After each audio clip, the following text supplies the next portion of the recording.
Hey everyone, just finished a couple Uber deliveries and I turned off my Uber Eats app, Uber driver app, to concentrate on this piece for however long I can. I'm about to head home soon, and I'm just gonna take this extra time I have to work on this piece. Now I'm really trying to experience this piece, for lack of a better word, because it's hard for me to predict how it's going to go. Now I have a method that I've sort of come up with as far as like inking and color, but I still think it doesn't look like as good as I want it to look. And that's a very vague description of it, but that's how I feel. I have a certain level of drawing and there's a certain level I want to achieve, but it's hard. I want to push those boundaries right now. But I don't really get a lot of time to practice, but I understand a lot of things. Here's a bit of a story. When I was in art school, I did fail out of school, guys, so I'm not gonna say I was a bad student, but there was one particular drawing class, or I'm not gonna say I'm a good student. I was definitely a bad student, but there was one particular art class where I felt that the skill of the instructor was not very high, and the methods he was teaching were not good, especially with a certain way that he used the vine charcoal, sort of rubbing it back and forth across the long edge of it, and that type of stroke will actually scratch the paper, and I was like, hey, that's not right. So I just kind of lost trust for him. So I kind of, in a way, got disillusioned with that class. I should, in retrospect, I should still try to blow everyone away in the class, like just make my best drawings, like use that time to improve myself. But in those times I was simply not a good student. I didn't know how to be successful at anything, really. And what I did, though, one thing I remember doing is that instead of using my right hand, because I felt the assignments were too easy and the instructor wasn't very good, I used my left hand to do some of the drawings. And what's interesting is that the execution, with an unpracticed hand, was still pretty decent because the principles were in my mind. So that's how I'm going to approach this piece, is that I'm kind of going in with my left hand, in the sense that there's things I want to achieve with this piece that I haven't practiced yet, but I feel like I understand them, and I'm going to try to use that understanding to kind of brute force this piece to improve past my normal limits. So that's kind of my philosophy going into this. And yeah, so that said, I'm just going to keep going on my current, level of inking. But as I go, I'm going to try to really refine this to a level that I have never reached before. And I feel like taking that extra time will be worth it. Of course, I'm going to take a break on this piece if I end up getting a commission, and my commissions are open if anyone has any requests. But over time, for those of you if there's anyone here who does like faithfully watch all of these videos, and I don't know if that kind of person exists. One thing that I've, realized, though, is that I have met people, old friends, old acquaintances from various communities, whether it's school, whether it's the old gaming communities or church communities. They've told me, like, hey, I actually, watch your videos from time to time. I listen to them. And sometimes I wonder, like, if I get like 10 or 20 or 40 views consistently on certain videos, I know from the analytics that the majority of them are like, viewers from, non-subscribers, and viewers who can just kind of, if the video comes up on their algorithm randomly, or people who search out my tutorials and, happen to search my channel. Some of my views are, a lot of my views are from them, people I don't know. But, at least like 3 or 4 people have told me, hey, I actually, when I saw them in person, I actually watched them.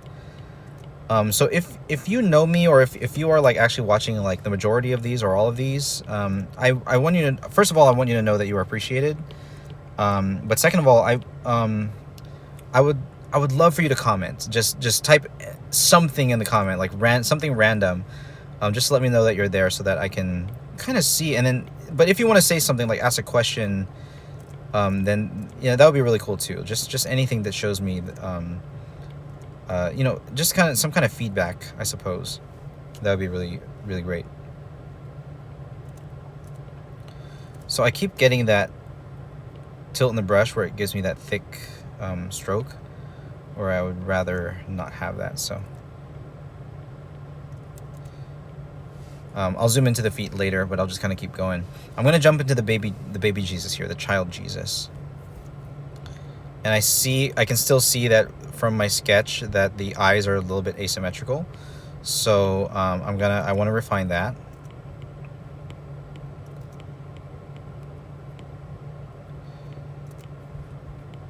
And I want to get the eyelashes sort of in the right place here.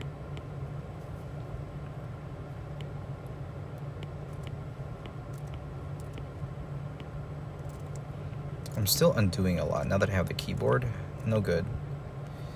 But I don't know, I suppose maybe it does help my flow a little bit. But I have to remember now some of the old principles that I want to follow. Prevent undos and try to pre-visualize my stroke. So that takes a bit of thinking ahead and a little bit of extra concentration. So not only am I thinking about, you know, the execution of this piece and like the general level of artistry that I want to result from this, but I'm also thinking about the process and execution. The sort of the meta skills, or maybe they're not meta skills. They're just actual skills, pre-visualization and preventing the use of the undo button. Now I'm still using it kind of liberally here, but I am conscious of it.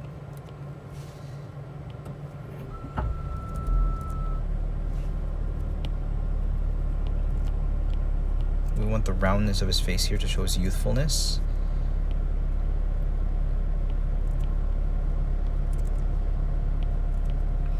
And again, I might stop kind of abruptly on this video, but as I said, I'm just kind of waiting right now in my car, and yeah, I'm just gonna keep going here. Okay, I'll make this video. If it ends up being long, then that's completely fine. I really want like substantial progress in these pieces when I make these videos. A lot of times, you know, I try to keep it to like 25 to 30 minutes, but if it has to be long form, I'll make it long form. Now, in my previous video, I did start talking about a little bit about my life story, but I think I'm going to avoid talking about my own life story, like at least the specifics of it. Like, you know that I've experienced behavioral addictions. That's what I was talking about in the past video. And without talking about, you know, the particulars too much, there are things I want to share with people about my sobriety, because I can share about that. Now, I did join a 12-step program, and they use a phrase called experience, strength, and hope, where we're not trying to be teachers of our method, but rather this is what worked for me, and I hope it works for you. Try it and let me know how it works, kind of thing. You know, my experience, strength, and hope. So to share my experience, strength, and hope with behavioral addiction, first of all, I want to say that when I joined the 12-step program, there was a brother in the program, an older fellow. Not going to say his name because obviously these programs are anonymous. But when he introduced me to an idea called the gift of desperation, which is something I had, that a lot of people who come into these programs have. That it's like, okay, I've had this problem for many years now, and I haven't on my own been able to kick it, and now here it is. Something has blown up, and it's caused a lot of damage. And you know, a lot of people come into these programs with that sort of same state in life, and blessed are those people who did not have to experience that. Blessed are those people, like truly, like fortunate are the people who realize, okay, this is a problem, I need to address it without things blowing up. I'm going to enter into this so I can get it fixed. And like, how blessed would I have been if I had that capacity, if I had that courage to address it in this way before then, but I did not. And so I came in with that gift of desperation, and what's interesting is that I know that some people who could potentially be watching these videos could be some of the people who like experienced the negative result of my actions. And my first real instinct is to apologize. You know, I am deeply sorry for what I've done. And just generally, I don't, you know, I don't know if I'm directly addressing anyone right now, but that's how I feel. So that is like another thing. To be deep, I'm deeply sorry, deeply guilty, and deeply ashamed of what I've done, and I have that desperation to get out of that vice.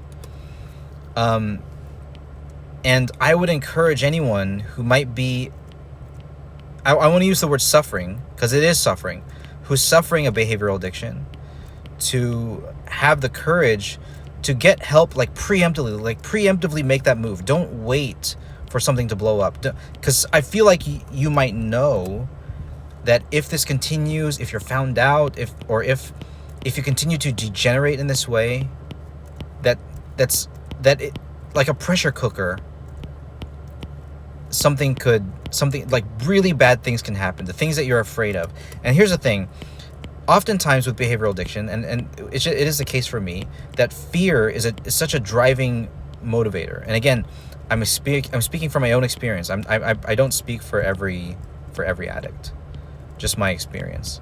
But for me, fear was such a strong motivator in the sense that I was lying, I was hiding, and I didn't want to be found out.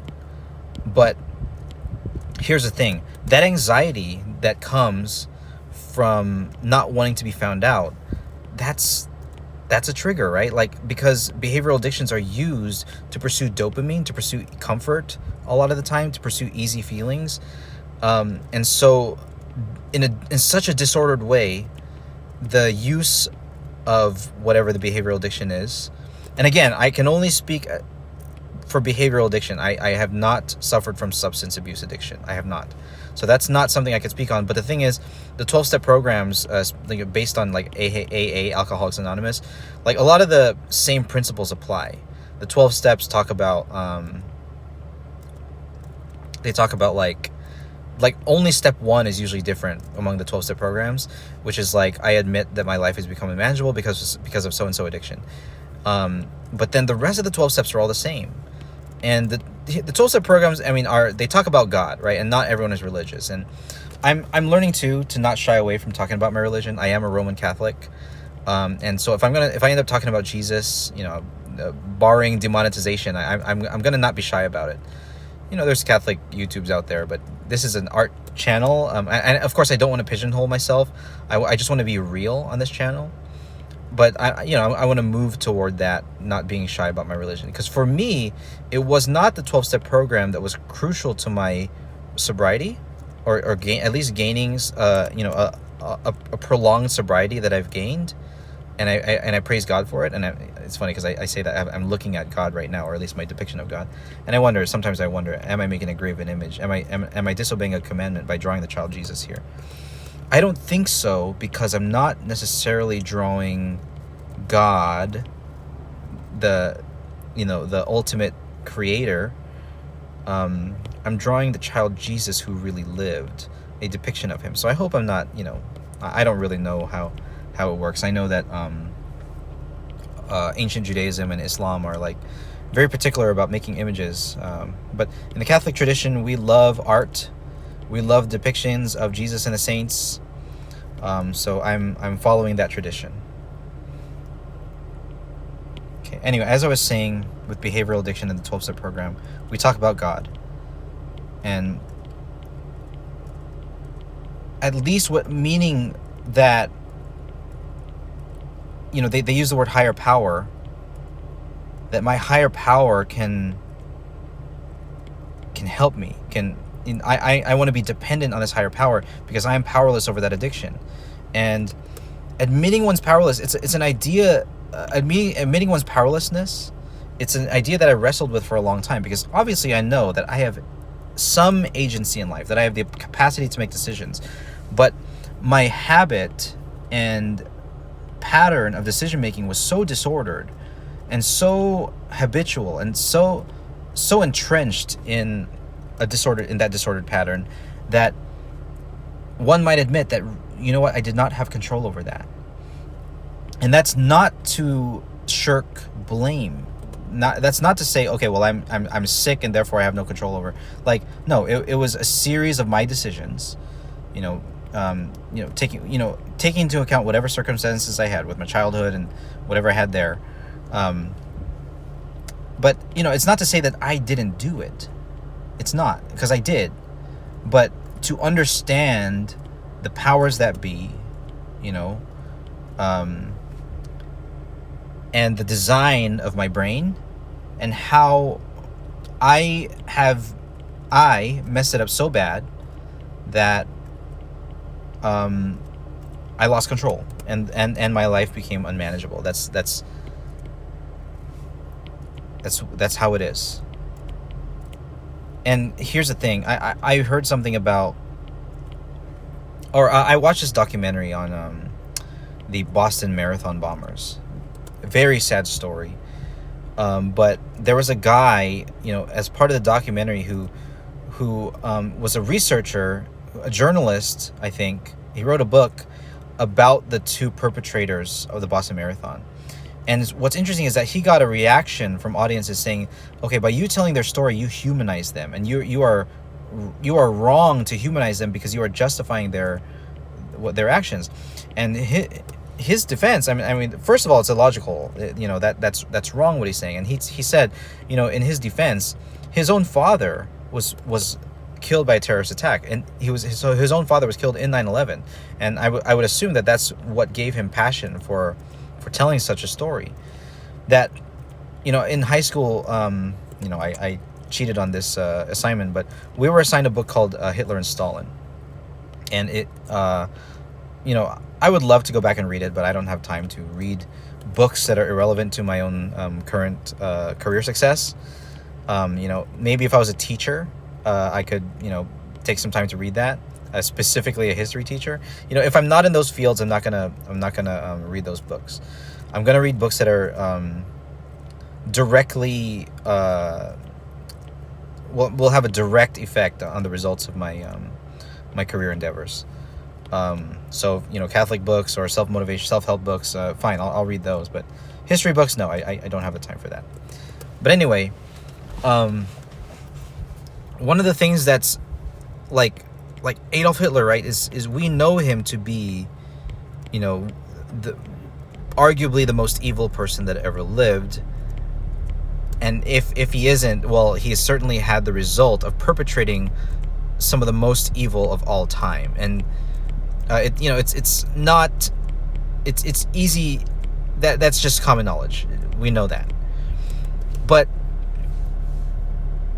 one thing that's imperative, I believe, to understand is okay, how did he come to be? What were his motivations?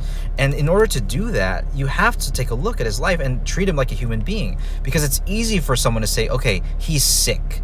He did it because he's sick. Well, here's the thing.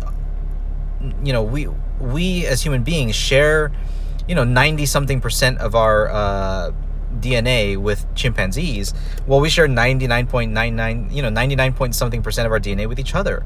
So when babies are born, babies are barring genetic defects or other prenatal diseases, normal babies are pretty much all the same. They cry and they need the same things, and their personalities manifest in different ways, but the divergence in the way they look and the way they live, those emerge over time. And so it happens that when you look at a bunch of I would say adults or young adults, especially those from different systems of living in different countries, they look wildly different in their clothing, in their speech, in their language. The human DNA is very adaptable. And it's designed to be adaptable. So where am I going with this? Is that Adolf Hitler, when he was born, was not too different from how you were born, how I was born, how my kids were born. And I say that, knowing that that puts a huge responsibility on me to raise my kids right. And people, who have experienced me in my past know that I have not been, the greatest person. Here's the thing. I grew up to be a charismatic person. I grew up to be a good speaker. I grew up to be good at making friends. And that is all surface level BS. I can safely call it BS, because I made a lot of friends in my life, and maybe, you know, in the way that I talked to them and the way I treated them, there was some good there, but I call it BS because as much as I could speak well to other people, I was a living example of what I know to be failure. And I think it's good for me to admit that, because it's, anyone listening to this might be like, hey, give yourself some credit, you're not a failure. But no, I think it's important for me to own up. It's important for me to own up and say, wait, no, I made mistakes. And you know, as a Catholic, like, we have the confessional. That's what it's all about. It's you got to own up. If you don't own up, you're not going to be saved. If you don't own up to your mistakes, there is no room for grace. There's no room for mercy for you. The consequences, not only the temporal consequences of what you've done, but also the spiritual, the infinite consequences of what you've done are gonna reflect on your soul. You know, they're gonna reflect on your conscience. Oh, you know, they're gonna reflect on everything. They're gonna reflect about you. And so I have to own up. So why was I talking? I don't remember. You know, I've kind of been going on all these tangents. I don't remember why I was talking about Hitler and human DNA and variants and stuff like that. Yeah, I actually forgot. Well, how did I get to this? I was talking about reading a book about Hitler and Stalin. I'm trying to backtrack my thoughts here. I don't remember what I was talking about. But this kind of banter is what I want to do in my videos, where I'm kind of just talk about something. I think if I had like a, you know, a mantra or like a topic from the get-go, I would have remembered what I was saying, but I forgot. But I'm just going to keep talking. But here is the child Jesus. I do like how I drew him. And as you might have noticed, I was talking about whatever topic I was talking about, and I autopiloted through this drawing, and it looks good. The sketch was good, and then my line art is, I like my brush. I think I was having frustrations with the previous brush I was using with Opus Inker version 1. Now I'm on version 2, and this feels great. I don't know if I would ever need a different version, besides, you know, fixing this whole thing with the tilt and, you know, creating that thick blob every time I tilt too far. Now I think that this angle can be improved. Bring his hip out a little more. And I think the angle of this leg can be changed too. I want his stance to be a little bit more solid too, just like his dad's there. So I think here I'm going to take this leg, curve it a little bit too, like that. Yeah, something like that. Simple. It's a simple drawing. It's anime. You know, I'm not a sculptor, and I suppose I could treat this piece like a sculptor, but I think I'm doing a good job. Now I'm avoiding hands. Let's get his hands in there. Classic artist fear to avoid the hands. Let's try to get a gesture. Now I want the child Jesus to be praising his and looking up to God his Father.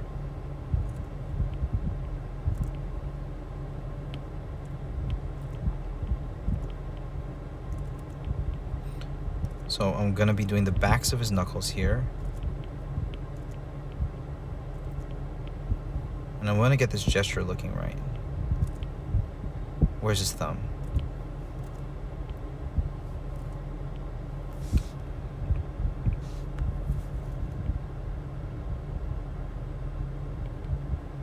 I feel like I should do the entire gesture of the hand first.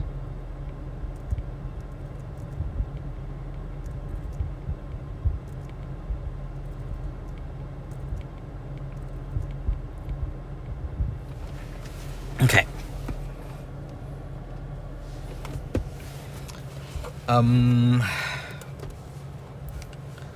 Maybe I'll get to the hands later. Let's get to Mary here.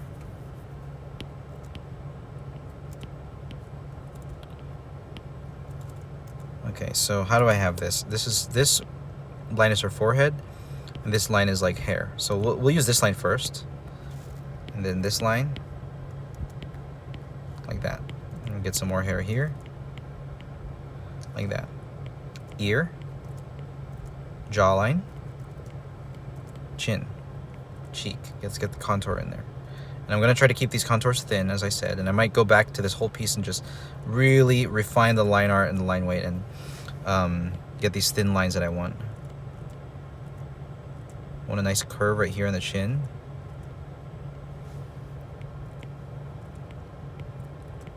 And I have a very simple way of drawing the eyes here.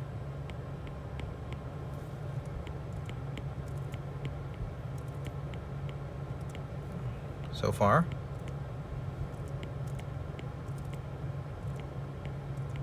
And yeah, I might, you know, play with that later. Bottom lid. Yeah, we can do bottom lid. Eyelashes. Yeah, we can do eyelashes. Let's keep the eyelashes to a minimum though.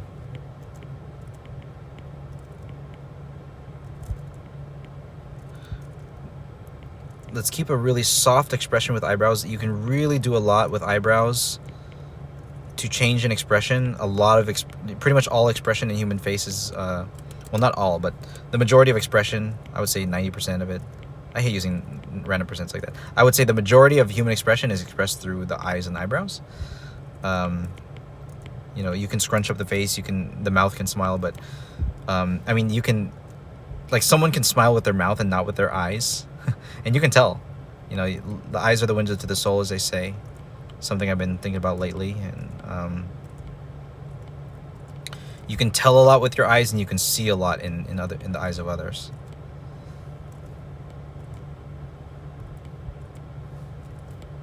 Okay.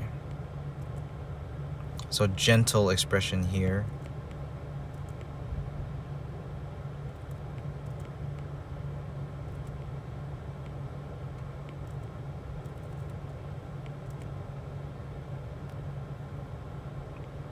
Let's find that nose again.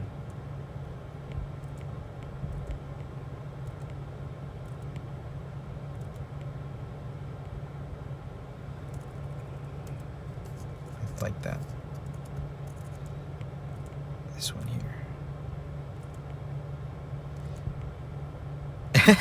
Just undoing that nostril over and over. I was almost there. That angle was almost right. Yeah, something like this, that might be okay. Something simple like that. Let's really get the cheek contour nice and thin. The thinner the contour, the more the shape is defined. So I want to make sure I really have that well defined. That's one of the challenges of thin contours. Like, if you have thicker contour lines, you can get away with a lot. But the more thin it is, the less you get away with. Like, you really see the shape if your contour is thin. So I'm using the pen pressure right now to get these thin contours. Okay, so we're gonna put in her little headdress here. I'm gonna mirror this because something seems off with her face. Let's mirror. Might as well look at the whole thing when we review with the mirror. Canvas, mirror. Yeah, something's up with her eye here. I think the eye can move a little bit forward. There. And the expression can still be more gentle, I think. We can lift the eyebrows up a little bit.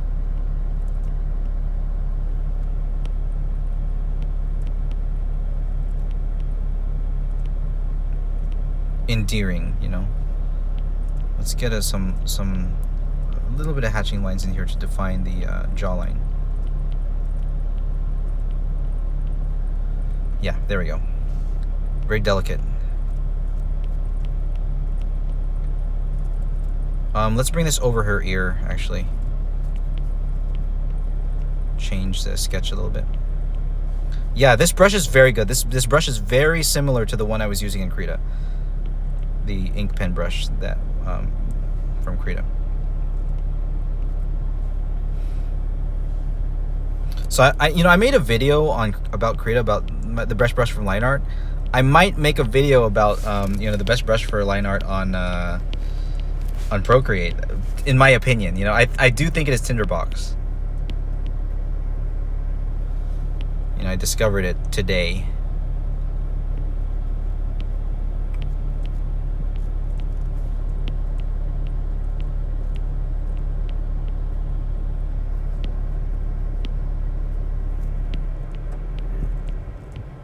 Okay. Nice on Mary there. I do think the angle of her neck... I had a few lines in the sketch to try to capture the angle of the neck, and I'm not sure which one I settled on, but here in the line art, I'm going to have to pick.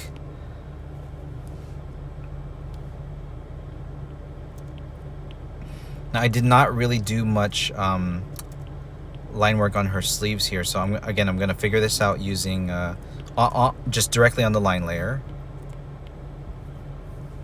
But I did have like overall like nice gesture lines for where the fabric is gonna go.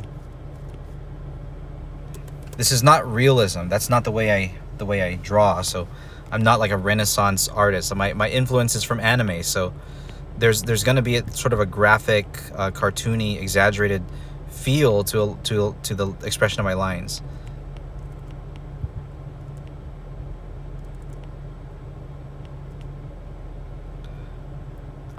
St. Joseph's cheek.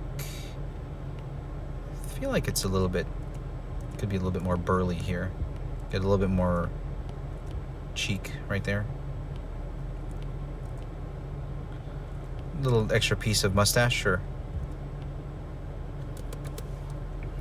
Yeah, this is looking good.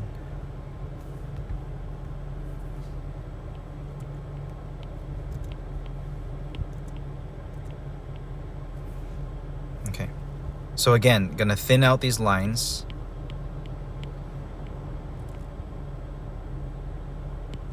Because I want to make sure that I can really focus on shape and contour. So without compromising, you know, the idea that I do want to go for the AFK Journey style, you know, shape and contour and color oriented illustrative effect. I don't know the right words for this. The effect that I'm going for, without losing the spirit of the sketch. And I think it came down to having a good ink brush that works for me, that I feel comfortable with, that I can maintain the energy where I'm not just tracing the sketch and trying to make lines, you know, around the form. That I'm trying to keep that energy of the sketch. Now this line is wrong. Okay, so I think it might be more this way, thinking about the gravity of it.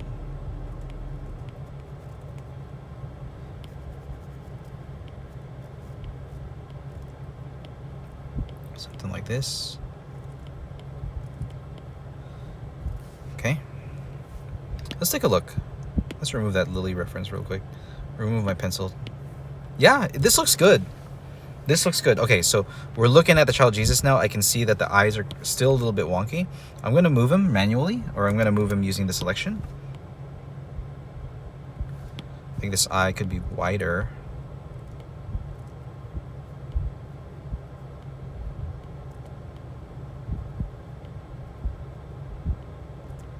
Get that symmetry in his eyes. I don't know if it's head shape too. Let's try to get more around the pupil, more border, so that you can kind of see where the pupils actually are. There's something lopsided about the head, I think. If I drop a line through, there's something lopsided about it. I'm not sure. I can't put my finger on it right now. I think it'll come to me.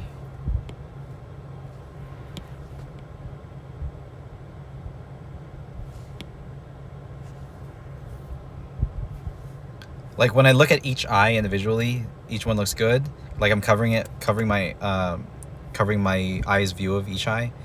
But when I look at them in symmetry, something looks off. This is a very difficult challenge as an artist when I know something's off and I don't know what.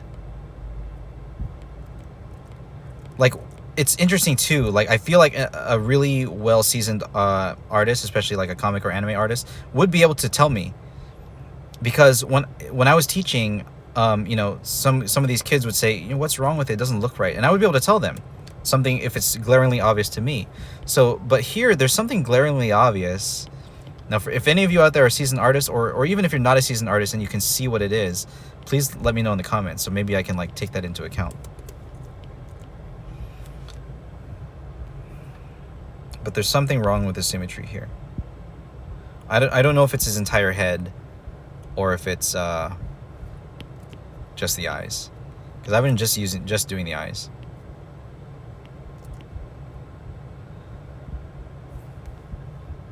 Okay, so there's something really boring about the shape here of the bottom of his tunic, so I think I'm gonna maybe improve that, try to make an improvement.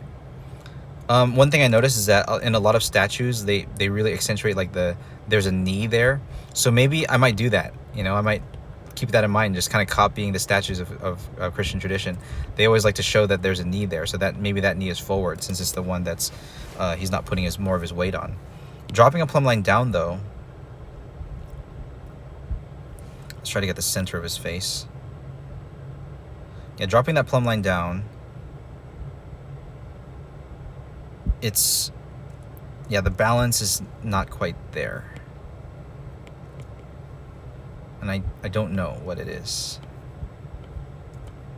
But we're going to find it. We're going to keep searching. And that's why this piece so far has been an experience. And I hope it's been a good experience for you as it has been for me. The quality of this line art looks nice. This looks good. And I want to take this to a higher level. So actually what I'm going to do, I'm going to take a break on the line art for now, because Joseph's upper body looks pretty good. And I'm going to go back to that paint layer, and I'm going to really try to get it looking how I want it to get it. Now, one thing that's really important here is doing the 2 value scale. So I have to decide now. I'm going to decide on light source. So I'm going to do the step that oftentimes I skip during commission work and get those values in. So I'm going to use a color. Let's find a color. Let's use green. A light green.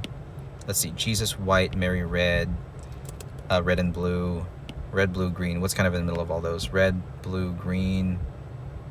Let's do like a teal color, and then kind of desaturated. We'll use that for our multiply layer, our value layer. So I'm gonna make this brush big. I'm gonna stick with the same brush here. We're gonna keep it kind of graphic. Just 2 values for now. 2 values, very important. And then I can, thinking about hard edges and soft edges. So here in the sleeve, definitely. So I want to be thorough about this too. There's often times when during commissions, I will really speed through this process, and oftentimes I miss things. But I want to make sure the shadows are in good spots, that they make sense, and that the strength of the shadow makes sense. So like for this, for example, it might be too dark. So I'm gonna maybe get in here and color drop that. Actually, not as desaturated. Let's get it a little bit lighter than that. Let's find the right color here. Yeah, this will do. Yeah, that's a lighter shadow.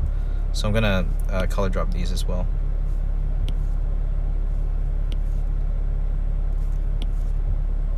Oh, that's part of the line art. Okay. Now, interestingly, in the line art, I used line weight, and I think I might want to just remove that line weight, since we're already doing a whole different layer for shadows. The line weight in the line art can be adjusted. Like the line weight would help if like his full body was just one color, one shade of color. But it's not, so it might detract from the shading that I do. Now, one thing I rarely do is like I do this, graphic style, anime, cell shading, with 2 values. But I'm gonna play around with this too. I do want to use like the smudge tool. Yeah, we'll see in Opus Color V1. I do want to try the smudge tool more, where I can like start using hard and soft edges, because I never use soft edges in my shading, pretty much never. And so I think it's time. Cast shadows will give hard edges, core shadows will give soft edges, so it's time to do it. A lot of stuff is missing in the line art, but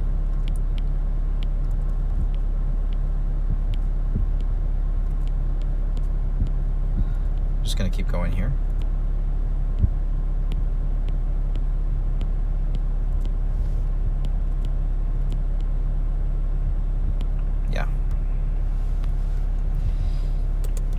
haven't been really thorough about my art pieces ever since I did the original like designs for that game I was trying to make, SPR. And I really took, like, some of those illustrations took like 8 hours, and you know, nowadays I definitely don't want to take that long on illustrations that are not like gonna convert to direct sales. Like this one, I'm hoping, because for this piece I want to make it really good, because then I want to really practice my marketing. This piece I really want to go the whole 9 yards, where in the past I would finish a piece and then just kind of move on to the next one.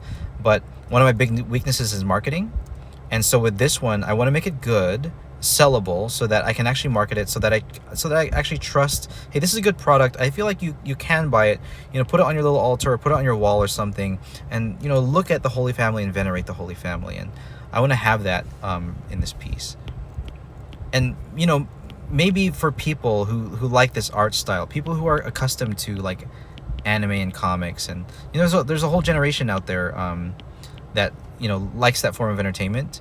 But the stories being put out, you know, I used to want to tell a fictional story, and maybe some parts of me still do, but I think truth is stranger than fiction, and the stories of these real people are so incredible, so unbelievable.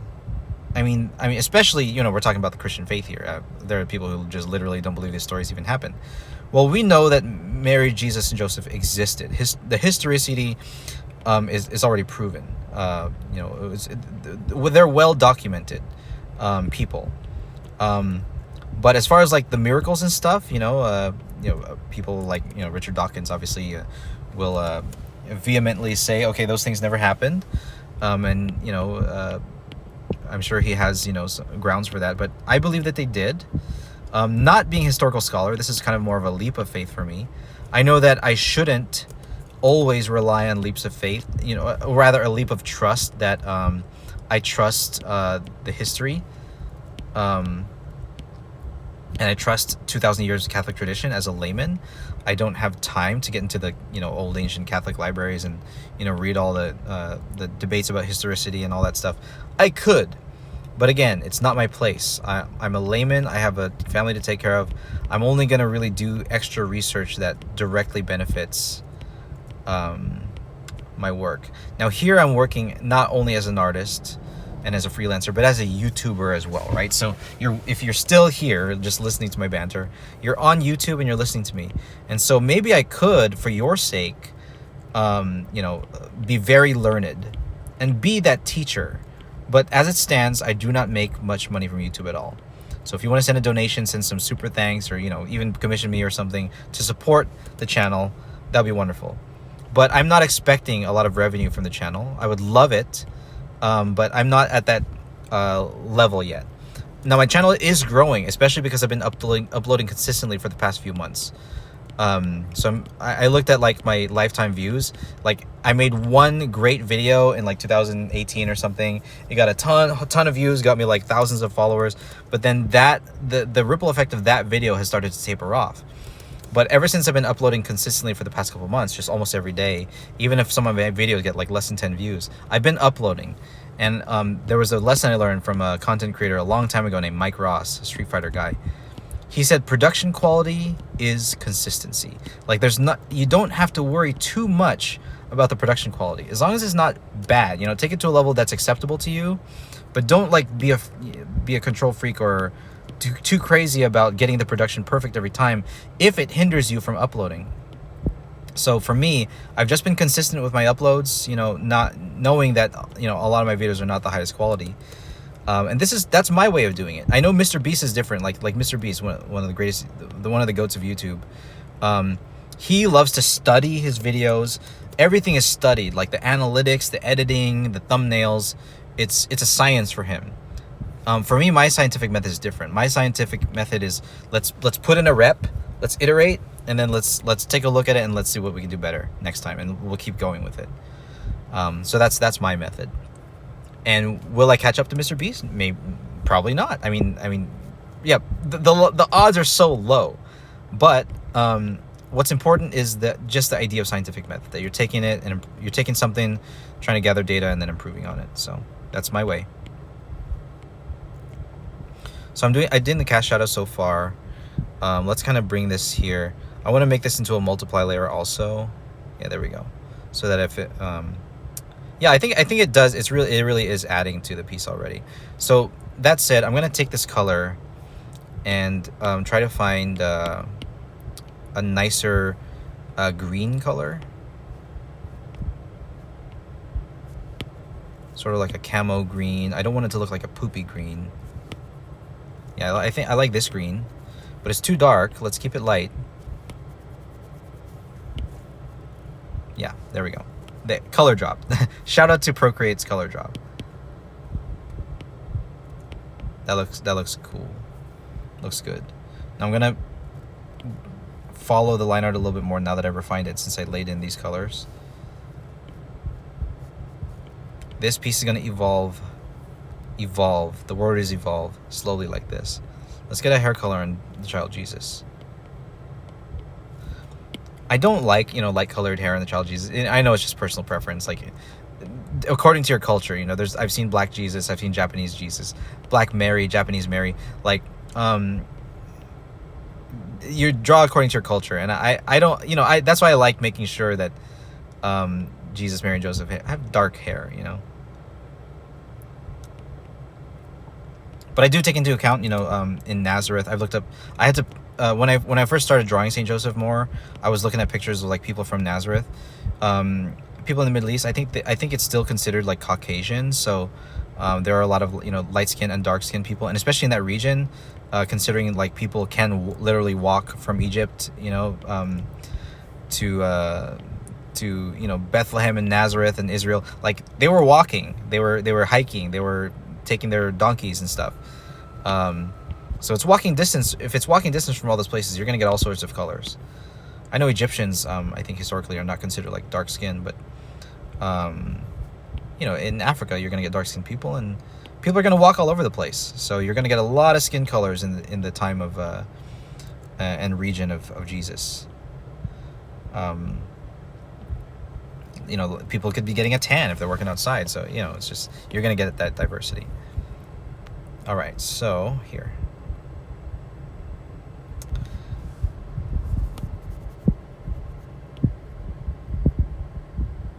Just refining where the color should be.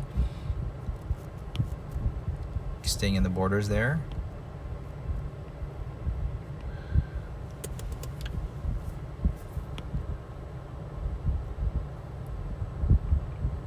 I feel like there should be like a thumb right here. I'm just gonna paint that. Yeah, well, we painted the thumb. All right.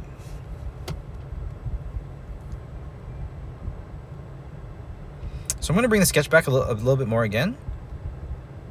I still really like the shading I did on the sketch, but I think it's because that that side of the pencil allows me to do some of the soft edges. I think what might take me over the edge here, something I've never really done before, is soft edges in the shading. I think I'm gonna take a break here and continue the video in a little bit.